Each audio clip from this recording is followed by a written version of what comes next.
শুনুন, স্থানীয় সরকার নির্বাচনে এই ধরনের ঘটনাগুলো নতুন কিছু নয়। এগুলো যাতে না হয় আমরা চেষ্টা করছি। তবে কিছু কিছু যে ঘটে না বা ঘটবে না এটা বলা যায় না।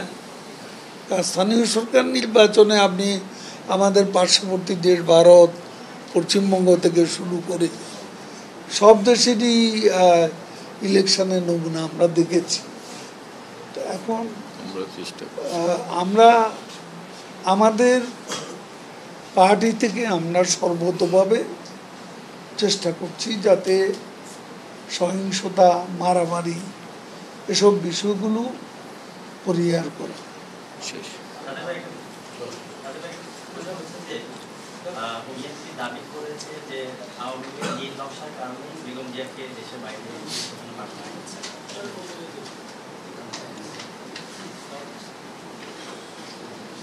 বেগম জিয়া আটকে আছেন আইনের ফাঁদে। তার বিরুদ্ধে মামলা করেছে তত্ত্বাবধায়ক সরকার। তার বিরুদ্ধে কিন্তু আওয়ামী লীগ কোনো মামলা করে। তত্ত্বাবধায়ক সরকারের মামলা,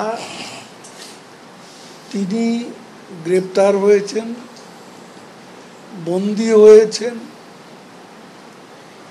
বরং আমি বলবো বিএনপি নেতাদের উপেক্ষা এবং অবহেলার জন্য বেগম জিয়া আদালতের হাজিরা বিষয়টিকে প্রলম্বিত করা, 1 বছর যে বিচার শেষ হতো সেটা 10 বছরেও শেষ হয়নি।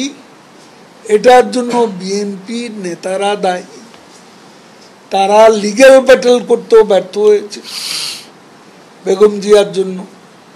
আবার তারা রাজপথে এমন কোনো দৃষ্টান্ত তারা স্থাপন করতে পারেননি যে বেগম জিয়ার মুক্তির দাবিতে একটা দেখার মতো একটা বিক্ষোভ মিছিল তারা করতে ব্যর্থ হয়েছে। বরং প্রধানমন্ত্রী শেখ হাসিনা উদারতার জন্য বেগম জিয়ার আজকে তার যে শাস্তি সেটা স্থগিত রেখে তাকে বাড়িতে থাকার ব্যবস্থা করা হয়েছে, চিকিৎসা নেওয়ার ব্যবস্থা করা হয়েছে।